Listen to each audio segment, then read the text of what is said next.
بسم اللہ الرحمن الرحیم۔ السلام علیکم ورحمۃ اللہ وبرکاتہ۔ امام ترمذی رحمۃ اللہ علیہ اپنے وقت کے بہت بڑے محدث اور حکیم تھے۔ حدیث کی مشہور کتاب ترمذی شریف انہی کی لکھی ہوئی ہے۔ اللہ رب العزت نے آپ کو اس قدر حسن دیا تھا کہ لوگ دیکھ کر فرفتہ ہو جاتے۔ اس کے ساتھ ساتھ آپ کو باطنی حسن بھی دیا تھا۔ آپ عین جوانی کے عالم میں ایک دن اپنے مکتب میں بیٹھے ہوئے تھے کہ ایک عورت اندر آئی اور آتے ہی اس نے اپنا چہرہ کھول دیا۔ وہ عورت نہایت حسین و جمیل تھی۔ وہ آپ سے کہنے لگی کہ میں آپ کے حسن پہ فدا ہوں اور دنوں سے موقع کی تلاش میں تھی۔ آج بہت مشکل سے تنہائی ملی ہے، آپ میری خواہش پوری کر دیں۔ امام ترمذی رحمۃ اللہ علیہ کے دل پر خوف خدا اتنا غالب ہوا کہ آپ رو پڑے اور اتنا روئے کہ وہ عورت نادم ہو کر واپس چلی گئی اور آپ دیر تک روتے رہے۔ مدت گزر گئی، آپ اس بات کو بھول گئے اور جوانی سے بڑھاپے میں داخل ہو گئے۔ بال سفید ہو گئے۔ ایک دن مصلی پر بیٹھے تھے کہ دل میں خیال پیدا ہوا کہ اگر اس وقت میں اس عورت کی خواہش پوری کر دیتا تو کیا تھا، بعد میں توبہ کر لیتا۔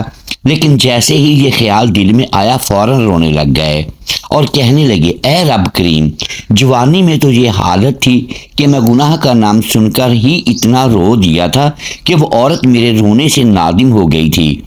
اب میرے بال سفید ہو گئے ہیں تو کیا میرا دل سیاہ ہو گیا ہے جو میرے دل میں اس گناہ کا خیال پیدا ہوا؟ اے اللہ، میں تیرے سامنے کس طرح پیش ہوں گا اس بڑھاپے میں جب میرے اندر قوت بھی نہیں رہی؟ میرے دل میں گناہ کا خیال کیسے آ گیا؟ اسی حالت میں روتے روتے سو گئے۔ خواب میں نبی کریم صلی اللہ علیہ وآلہ وسلم کی زیارت ہوئی۔ آپ صلی اللہ علیہ وآلہ وسلم نے پوچھا، ترمذی کیوں روتے ہو؟ عرض کیا، میرے محبوب صلی اللہ علیہ وآلہ وسلم، جب جوانی کا زمانہ تھا، قوت اور شہوت کا زور تھا، تب تو اللہ کا خوف اتنا تھا کہ گناہ کی بات سن کر ہی اللہ کا خوف سے رونے لگ گیا تھا۔ لیکن اب جب کہ بال سفید ہو گئے اور بڑھاپا آ گیا تو دل میں اس قدر سیاہ ہو گیا ہے کہ یہ خیال آیا کہ اس وقت خواہش پوری کر لیتا اور بعد میں توبہ کر لیتا۔ میں اس لیے پریشان ہوں۔ نبی کریم صلی اللہ علیہ وآلہ وسلم نے فرمایا، پریشان نہ ہو، یہ تیری کمی یا قصور نہیں۔ جب تو جوان تھا تو میرے زمانے سے زیادہ قریب تھا۔ ان برکتوں کی وجہ سے تیری یہ کیفیت تھی کہ گناہ کا خیال دل میں نہیں آیا۔ اب تیرا بڑھاپا آ گیا ہے تو میرے زمانے سے بھی دوری پیدا ہو گئی، اس لیے اب دل میں گناہ کا وسوسہ پیدا ہوا۔ بس توبہ استغفار کیا کرو، اللہ تعالیٰ معاف کرنے والا ہے۔ ایک اور بیان سماعت فرمائیں۔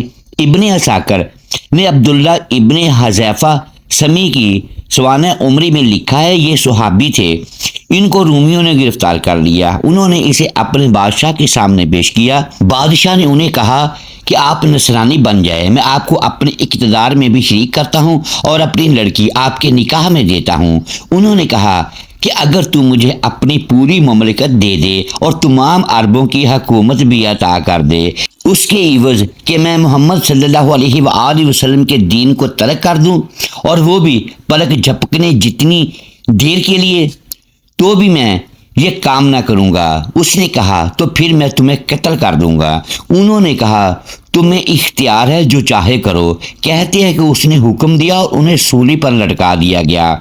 پھر اس نے تیر اندازوں کو حکم دیا کہ وہ اس کے پاؤں اور ہاتھوں کے قریب تیر ماریں۔ چنانچہ وہ تیر مارتے رہے اور بادشاہ ان پر نصرانیت کا دین پیش کرتا رہا، لیکن انہوں نے انکار کیا۔ اس کے بعد اس نے حکم دیا کہ انہیں سولی سے اتار دیں، چنانچہ انہیں تختہ دار سے اتارا گیا۔ اس کے بعد تانبے کے ایک تیل کی ہنڈیا یا دیگ لائی گئی، اسے گرم کیا گیا۔ اس کے بعد ایک مسلمان قیدی لایا گیا، اسے اس کے اندر پھینکا گیا۔ دیکھتے ہی دیکھتے وہ چمکدار ہڈیاں بن کر رہ گیا۔ اس کے بعد پھر اس نے ان پر اپنا دین پیش کیا اور انہوں نے انکار کر دیا۔ اب اس نے حکم دیا کہ ان کو بھی اس میں پھینک دیا جائے۔ انہیں لوہے کی چرخی پر چڑھایا گیا تاکہ اس کے اندر پھینک دیں۔ اس وقت وہ روئے۔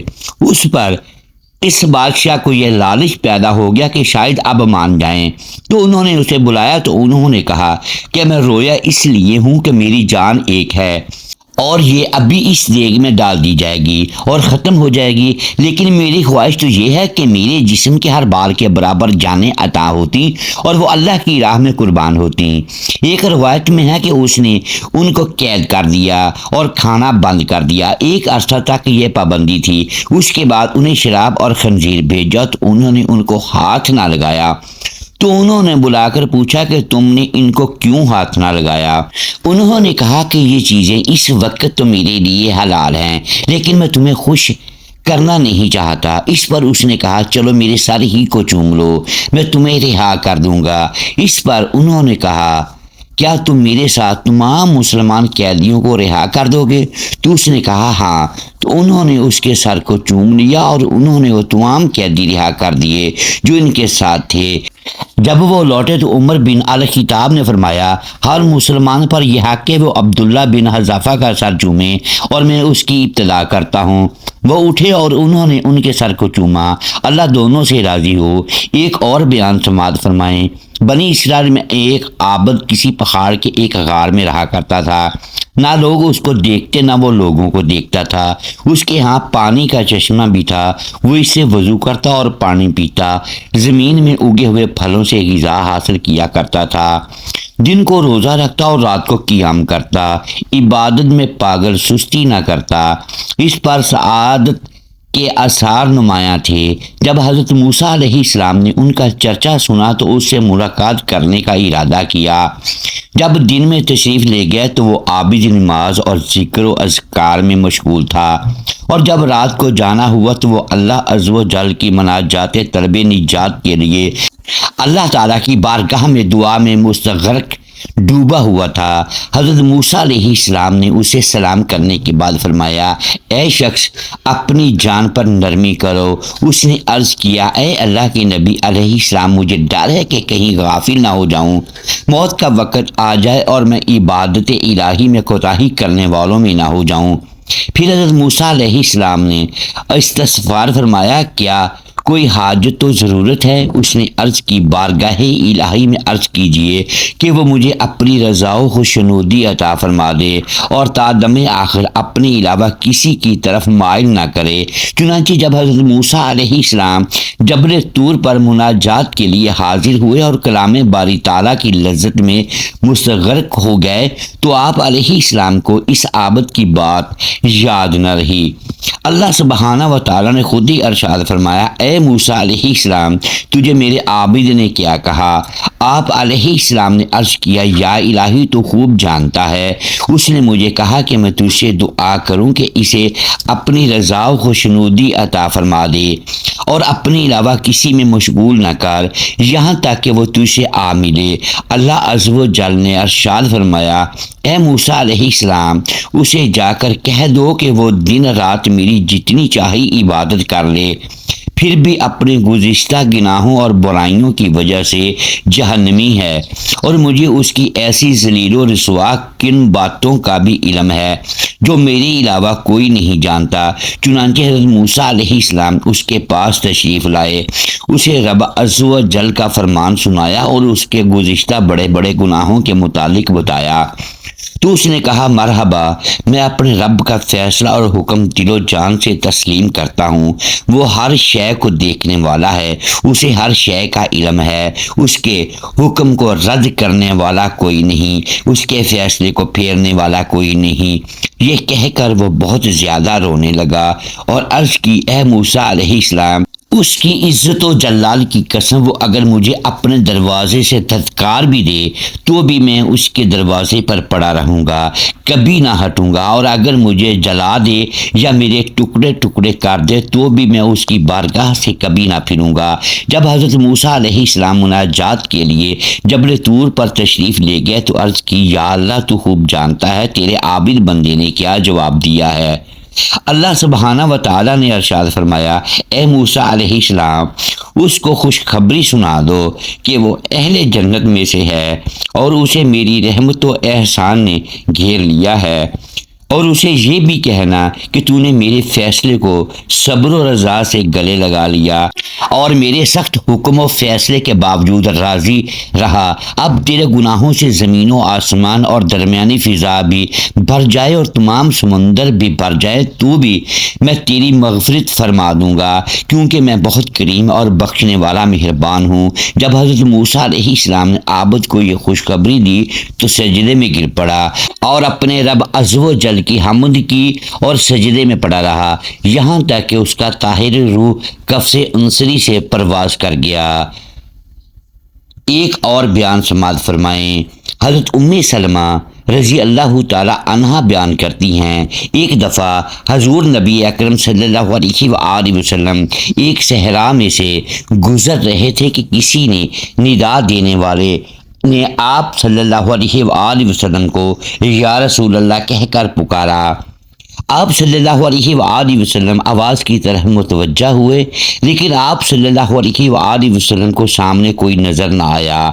آپ صلی اللہ علیہ وآلہ وسلم نے دوبارہ غور سے دیکھا تو وہاں ایک ہرنی بندھی ہوئی تھی۔ اس نے عرض کیا، یا رسول اللہ میرے نزدیک تشریف لائیے۔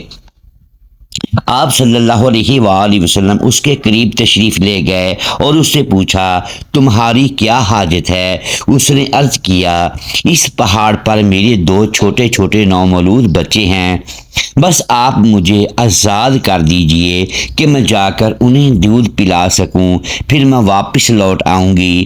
آپ صلی اللہ علیہ وآلہ وسلم نے پوچھا، کیا تم ایسا ہی کرو گی؟ اس نے عرض کیا، اگر میں ایسا نہ کروں تو اللہ تعالیٰ مجھے سخت عذاب دے۔ پس آپ صلی اللہ علیہ وآلہ وسلم نے اسے آزاد کر دیا۔ وہ گئی، اس نے اپنے بچوں کو دودھ پلایا اور پھر واپس لوٹ آئی۔ آپ صلی اللہ علیہ وآلہ وسلم نے اسے دوبارہ باندھ دیا۔ پھر اچانک وہ اعرابی جس نے اس ہرنی کو باندھ رکھا تھا ادھر آ گیا اور اس نے عرض کیا، یا رسول اللہ میں آپ کی کوئی خدمت کر سکتا ہوں؟ آپ صلی اللہ علیہ وآلہ وسلم نے فرمایا، ہاں، اس ہرنی کو آزاد کر دو۔ بس اس عرابی نے اسے فوراً آزاد کر دیا۔ وہ وہاں سے دوڑتی ہوئی نکل گئی اور وہ یہ کہتی جا رہی تھی، میں گواہی دیتی ہوں کہ اللہ کے سوا کوئی عبادت کے لائق نہیں اور آپ صلی اللہ علیہ وآلہ وسلم اللہ تعالیٰ کے رسول ہیں۔ حضرت انس رضی اللہ تعالیٰ عنہ سے روایت ہے کہ ایک انصاری گھرانے میں ایک اونٹ تھا جس پر وہ کھیتی باڑی کے لیے پانی بھرا کرتے تھے اور ان کے قابو میں نہ رہا اور انہیں اپنے پشت استعمال کرنے یعنی پانی لانے سے روک دیا۔ انصار صحابہ حضور نبی اکرم صلی اللہ علیہ وآلہ وسلم کی خدمت اقدس میں حاضر ہوئے اور عرض کیا، ہمارا ایک اونٹ تھا، ہم اس سے کھیتی باڑی کے لیے پانی لانے کا کام لیتے تھے اور ہمارے قابو میں نہیں رہا اور اب وہ خود سے کوئی کام نہیں لینے دیتا۔ ہمارے کھیت کھلیان اور باغ پانی کی قلت کے باعث سوکھ گئے ہیں۔ حضور نبی اکرم صلی اللہ علیہ وآلہ وسلم نے صحابہ کرام سے فرمایا، اٹھو۔ پس سارے اٹھ کھڑے ہوئے اور اس انصاری کے گھر تشریف لے گئے۔ آپ صلی اللہ علیہ وآلہ وسلم احاطہ میں داخل ہوئے تو اونٹ جو کہ ایک کونے میں تھا، حضور نبی اکرم صلی اللہ علیہ وآلہ وسلم اس اونٹ کی طرف چل پڑے۔ انصار کہنے لگے، یا رسول اللہ یہ اونٹ کتے کی طرح باولا ہو چکا ہے اور ہمیں اس کی طرف سے آپ پر حملے کا خطرہ ہے۔ حضور نبی اکرم صلی اللہ علیہ وآلہ وسلم نے فرمایا، مجھے اس سے کوئی نقصان نہیں ہوگا۔ اونٹ نے جیسے ہی حضور نبی اکرم صلی اللہ علیہ وآلہ وسلم کو دیکھا تو آپ صلی اللہ علیہ وآلہ وسلم کی طرف بڑھا، یہاں تک قریب آ کر آپ صلی اللہ علیہ وآلہ وسلم کے سامنے سجدہ میں گر پڑا۔ حضور نبی اکرم صلی اللہ علیہ وآلہ وسلم نے اسے پیشانی سے پکڑا اور حسب سابق دوبارہ کام پر لگا دیا۔ صحابہ کرام نے یہ دیکھ کر آپ صلی اللہ علیہ وآلہ وسلم کی خدمت میں حاضر کیا، یا رسول اللہ صلی اللہ علیہ وآلہ وسلم یہ تو بے عقل جانور ہوتے ہوئے بھی آپ کو سجدہ کر رہا ہے۔ اور ہم تو عقل مند ہیں، لہٰذا اس سے زیادہ حقدار ہیں کہ آپ کو سجدہ کریں۔ ایک روایت میں ہے کہ صحابہ نے عرض کیا، یا رسول اللہ، ہم جانوروں سے زیادہ آپ کو سجدہ کرنے کے حقدار ہیں۔ آپ صلی اللہ علیہ وآلہ وسلم نے فرمایا، کسی فرد بشر کے لیے جائز نہیں کہ وہ کسی بشر کو سجدہ کرے، اور اگر کسی بشر کا بشر کو سجدہ کرنا جائز ہوتا تو میں بیوی کو حکم دیتا کہ وہ اپنے شوہر کو اس کی قدر و منزلت کی وجہ سے سجدہ کرے جو کہ اسے بیوی پر حق حاصل ہے۔ محترم ناظرین، حضرت عبداللہ بن عباس رضی اللہ تعالیٰ عنہ بیان کرتے ہیں کہ ایک انصاری شخص کے پاس 2 اونٹ تھے، وہ دونوں سرکش ہو گئے۔ اس نے ان دونوں کو ایک باغ کے اندر قید کر دیا اور پھر حضور نبی اکرم صلی اللہ علیہ وآلہ وسلم کی خدمت میں حاضر ہوا تاکہ آپ صلی اللہ علیہ وآلہ وسلم اس کے لیے دعا فرمائیں۔ وہ جب حاضر ہوا تو حضور نبی اکرم صلی اللہ علیہ وآلہ وسلم انصار کے ایک گروہ میں تشریف فرما تھے۔ اس نے عرض کیا، یا رسول اللہ صلی اللہ علیہ وآلہ وسلم، میں آپ کے پاس ایک حاجت لے کر حاضر ہوا ہوں۔ میرے 2 اونٹ ہیں جو سرکش ہو گئے ہیں، میں نے انہیں باغ میں داخل کر کے دروازہ بند کر دیا ہے۔ آپ سے درخواست ہے کہ آپ میرے لیے دعا کریں کہ اللہ تعالیٰ انہیں میرا فرما بردار بنا دے۔ حضور نبی اکرم صلی اللہ علیہ وآلہ وسلم نے اپنے صحابہ سے فرمایا، اٹھو میرے ساتھ آؤ۔ بس آپ صلی اللہ علیہ وآلہ وسلم چلے یہاں تک کہ اس باغ کے دروازے پر تشریف لے آئے۔ آپ صلی اللہ علیہ وآلہ وسلم نے فرمایا، دروازہ کھولو۔ اس شخص نے آپ صلی اللہ علیہ وآلہ وسلم کے حوالے سے خدشہ تھا کہ کہیں ایسا نہ ہو کہ جانور حضور نبی اکرم صلی اللہ علیہ وآلہ وسلم پر حملہ کر دیں۔ آپ صلی اللہ علیہ وآلہ وسلم نے پھر فرمایا، دروازہ کھولو۔ اس نے دروازہ کھول دیا۔ دونوں اونٹوں میں سے ایک دروازہ کے قریب ہی کھڑا تھا۔ جب اس نے حضور نبی اکرم صلی اللہ علیہ وآلہ وسلم کو دیکھا تو فوراً آپ صلی اللہ علیہ وآلہ وسلم کو سجدہ کیا۔ حضور نبی اکرم صلی اللہ علیہ وآلہ وسلم نے فرمایا، میرے پاس کوئی چیز لاؤ جس کے ساتھ باندھ کر میں اسے تمہارے حوالے کر دوں۔ وہ صحابی ایک نکیل لے آیا تو آپ صلی اللہ علیہ وآلہ وسلم نے اسے باندھ دیا اور اسے صحابی کے حوالے کر دیا۔ پھر آپ صلی اللہ علیہ وآلہ وسلم باغ کے دوسرے حصے کی طرف چلے جہاں دوسرا اونٹ تھا۔ اس نے بھی جب آپ صلی اللہ علیہ وآلہ وسلم کو دیکھا تو آپ صلی اللہ علیہ وآلہ وسلم کی بارگاہ میں سجدہ ریز ہو گیا۔ آپ صلی اللہ علیہ وآلہ وسلم نے اس صحابی سے کہا، مجھے کوئی چیز لا دو جس سے میں اس کا سر باندھ دوں۔ پھر آپ صلی اللہ علیہ وآلہ وسلم نے اس کا سر باندھ کر اسے صحابی کے حوالے کر دیا اور فرمایا، جاؤ اب یہ تمہاری نافرمانی نہیں کریں گے۔ جب صحابہ کرام نے یہ سارا واقعہ دیکھا تو عرض گزار ہوئے، یا رسول اللہ صلی اللہ علیہ وآلہ وسلم، یہ اونٹ جو کہ بے عقل ہیں آپ کو سجدہ کرتے ہیں تو کیا ہم بھی آپ کو سجدہ نہ کریں؟ آپ صلی اللہ علیہ وآلہ وسلم نے فرمایا، میں کسی انسان کو یہ حکم نہیں دیتا کہ وہ کسی دوسرے انسان کو سجدہ کرے۔ اگر میں کسی انسان کو سجدہ کرنے کا حکم دیتا تو میں ضرور عورت کو حکم دیتا کہ وہ اپنے شوہر کو سجدہ کرے۔ محترم ناظرین، امید ہے آج کی یہ ویڈیو آپ کو پسند آئی ہوگی۔ ناظرین گرامی، اگر ہم اسی ویڈیو میں الفاظ کی درستگی دانستہ یا دیدہ دانستہ درست نہیں کر پائے تو ہم آپ سے معذرت خواہ ہیں اور اللہ کے حضور معافی کے طلبگار ہیں۔ ناظرین گرامی، ویڈیو کو لائک کیجئے، چینل کو سبسکرائب کیجئے اور بیل آئیکن پریس کر دیں تاکہ ہر نئی آنے والی ویڈیو آپ تک بر وقت پہنچ سکے اور ہماری حوصلہ افزائی ہوتی رہے۔ اگلی ویڈیو تک کے لیے اجازت دیجیے گا۔ شکریہ۔ اللہ حافظ۔